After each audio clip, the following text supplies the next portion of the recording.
Hi, we are going to go over my district technology training plan for Montgomery County Public Schools, and my name is Gretchen Nicholson.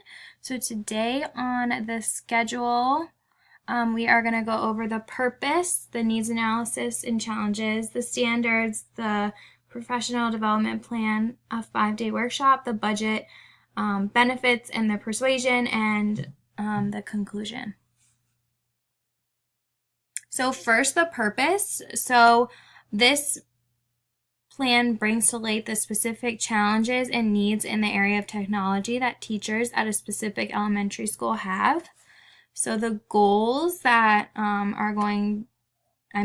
hoping that we are going to see based on this plan are going to be improving the knowledge of different technologies that can be utilized in the classroom, improving how effectively technologies are integrated, and then providing strategies that help teachers and students develop skills to assess their learning.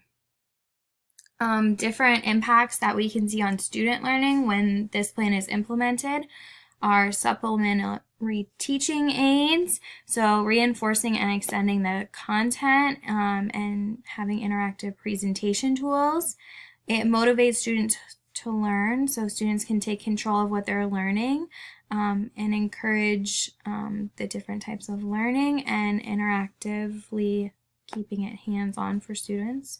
Students are able to pace themselves, so you can have educational programs that students are able to work quickly, work slowly. Teachers can help different students who do need help, and then it gives additional resources that teachers can use for students, so online lessons, more educational apps, and it prepares students for the future. So with this evolving technology age, it'll continue to grow and develop, so students also want to grow and develop their skills in technology.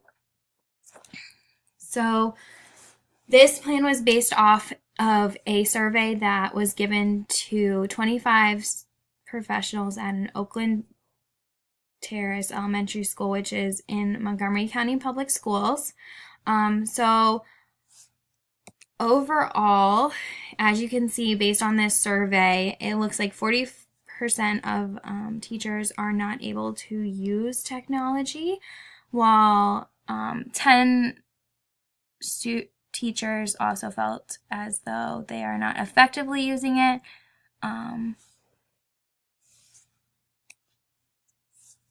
Then this graph shows how many teachers would attend after school training. So a lot of the times teachers will say that they will attend trainings, but then they don't end up showing up because it might be after school. It could be some time that they can't attend. So if you see this graph, it looks as though out of the 25 teachers, 10 of those teachers would not attend, and then 9 of them would be unsure as they could attend, while 2 would definitely attend the training. This is a graph showing, is there enough technology training already?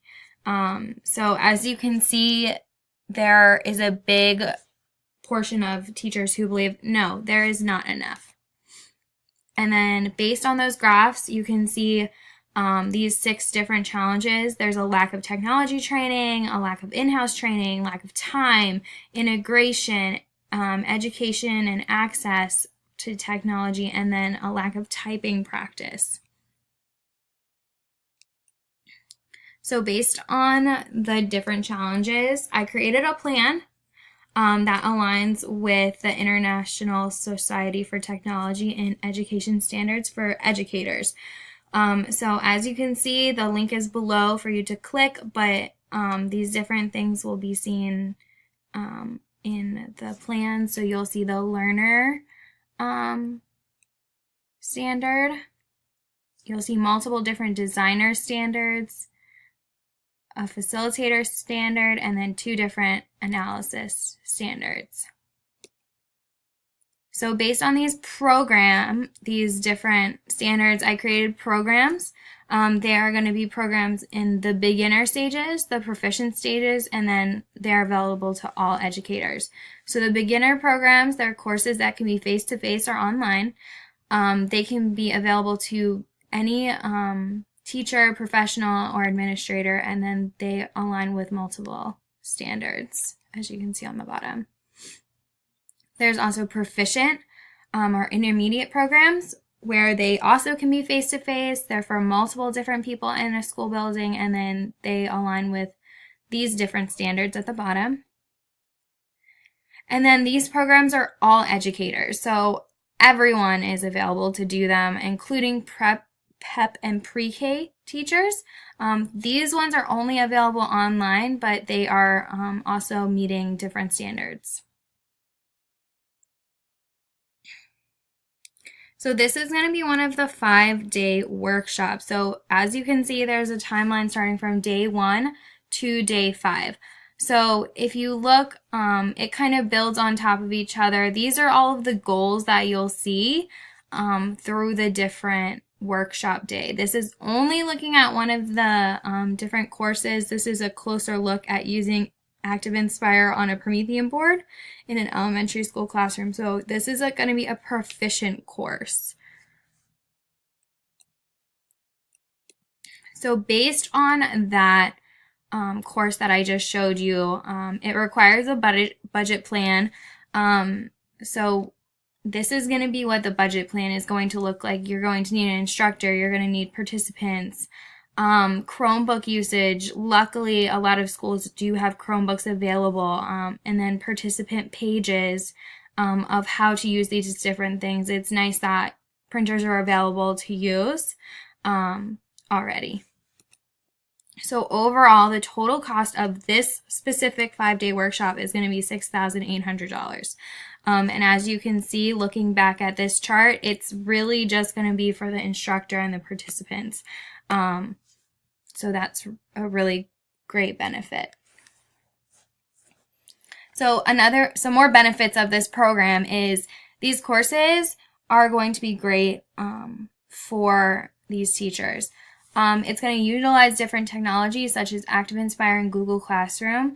Along with just utilizing these different technologies, participants are going to be effectively using the strategies in order to create a more interactive lesson and presentation for these students. So going back to what students are going to get from this, which is the overarching goal in this plan, is they are going to be able to be more interactive with these presentations. They're going to be able to use them differently. They're going to be able to use them and create them. So overall, the amount of time spent in these trainings will promote student learning and teacher development. So I know that you're wondering why. Why is training important at all? So one of the things that I read about in our research was when educators learn, students learn more. So that's one thing that I really want to sit with you, and I want you to think about when teachers and educators are learning and growing as teachers, our students are also learning and growing. So in conclusion, when this plan is implemented with the goals in mind, such as improving knowledge or different technologies, integrating technologies, it can have beneficial results to student and teacher learning. Thank you for watching. Here's my references.